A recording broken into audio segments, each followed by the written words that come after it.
तो अगर जीत नहीं रही होती तो यहाँ पर गांधी परिवार का कोई सदस्य लड़ रहा होता। वो आपको हरा देंगे इस बार। आप 4 जून को देख लीजिएगा। तो अमेठी से स्मृति ईरानी की हार हुई है। आप चाहती थी कि राहुल जी लड़े चुनाव यहाँ से? मेरे चाहने ना चाहने से ब्रह्मांड नहीं चलता। कभी भी ऐसा नहीं हुआ कि चुनाव लड़ने से पहले ही चुनाव हारने की घोषणा हो जाए। ये चुनाव हारने की घोषणा है। बिल्कुल, कभी भी ऐसा नहीं हुआ। तो स्मृति ईरानी जो ये मान रही है कि जीत का सेहरा उन्हीं के सिर पर बंधेगा। मस्त जोक मारा रे।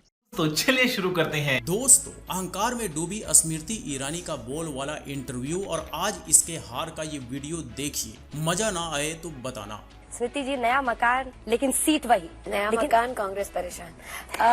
एक्चुअली आपने कहा अगर मैं जीत रही हूँ तो बड़ी विनम्रता के भाव के साथ कहना चाहती हूँ, अगर जीत नहीं रही होती तो यहाँ पर गांधी परिवार का कोई सदस्य लड़ रहा होता। तो गांधी परिवार ने आज यहाँ पर स्वयं नामांकन ना करके भाजपा की जीत की घोषणा कर दी है। लेकिन राहुल गांधी, आपको क्या लगता है क्यों नहीं लड़े? वो उनकी स्ट्रैटेजी है। रायबरेली शायद क्योंकि वो फिरोज गांधी फिर इंदिरा गांधी। ऐसा नहीं है। देखिए, राजनीति में सबकी ये होड़ रहती है, ये प्रयास रहता है कि ज्यादा से ज्यादा सीटें वो जीते। और आज उनका अमेठी छोड़ देना इस बात का संकेत है कि उन्होंने स्वयं स्वीकार कर लिया है कि अमेठी से जीतना नामुमकिन है। लेकिन केएल शर्मा वो कह रहे हैं कि 30-40 साल 1983 में वो राजीव गांधी के साथ आए थे, तब से गांधी फैमिली के लिए पूरा मैनेज करे। वो कह रहे हैं कि वो एक बड़े कंटेस्टेंट रहेंगे और वो आपको हरा देंगे इस बार।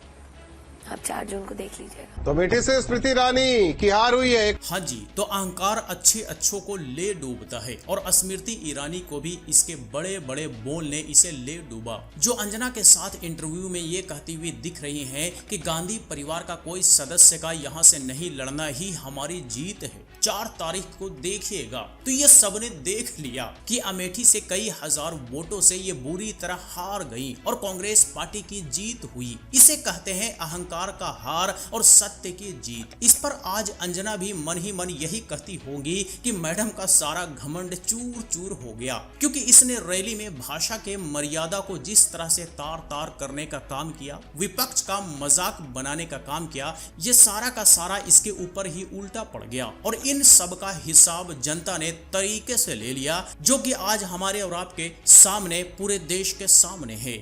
राहुल गांधी पर आपकी फेवरेट लाइन क्या होती है जब आप लोगों के बीच में जाती हैं? क्या उनके बारे में बोलती हैं गांधी? देखिए, मैंने 5 वर्ष यहाँ पर काम किया एक सांसद के नाते, जिसमें से 2 वर्ष कोरोना के रहे, और जनता आज खुद ही कंपेयर करती है। आप चाहती थी कि राहुल जी लड़े चुनाव यहाँ से? मेरे चाहने ना चाहने से ब्रह्मांड नहीं चलता। आज भी गांधी परिवार का यहाँ से ना लड़ना। भाजपा का प्रत्याशी कौन है? पुनः भाजपा का एक साधारण कार्यकर्ता है। कोई उनका ऐसा जुझारू नेता उनको नहीं मिला जो अमेठी से चुनाव लड़ ले। तो मेरा ये मानना है कि आज इस भूमि से 2 इतिहास रचे गए। एक, कभी भी ऐसा नहीं हुआ कि चुनाव लड़ने से पहले ही चुनाव हारने की घोषणा हो जाए। ये चुनाव हारने की घोषणा है। बिल्कुल, जैसे कि मैंने कहा, जीत की अगर थोड़ी सी भी गुंजाइश होती तो ये सीट नहीं छोड़ती। रायबरेली क्या उनके लिए सेफर सीट है? मैं वापस मुझे नहीं लगता। मैं इसलिए कह रही हूँ, 3 साल में रायबरेली कभी नहीं वो हारे।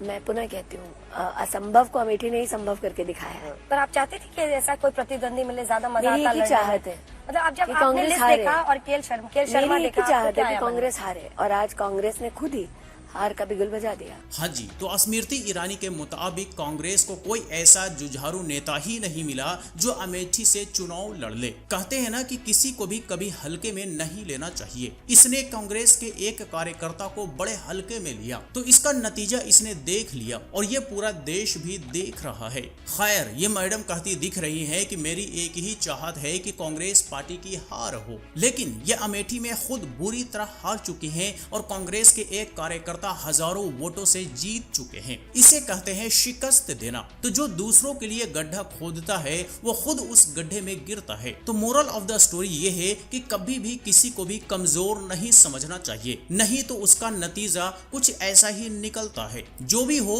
आगे देखिए 400 पार पर इसका अहंकार, जिसका गुब्बारा भी फूट गया। वो कह रहे फर्स्ट और सेकंड फेज में वोटर में उदासीनता है, वो कोई लहर नहीं है। मैं बताऊं, ये सबका फोकस 400 पे है। क्यों? क्योंकि नरेंद्र मोदी ने वो लकीर खींची है। पर राहुल जी तो कह रहे 150 नहीं पहुंचेंगे इस बार। इतना कॉन्फिडेंट थे तो यहीं से लड़ लेते हैं। तो स्मृति ईरानी जो ये मान रही है कि जीत का सेहरा उन्हीं के सिर पर बंधेगा। मस्त जोक मारा रे। मजा आया, और मैं ये जो मजा है हिंदुस्तान के हर व्यक्ति को देना चाहता हूं।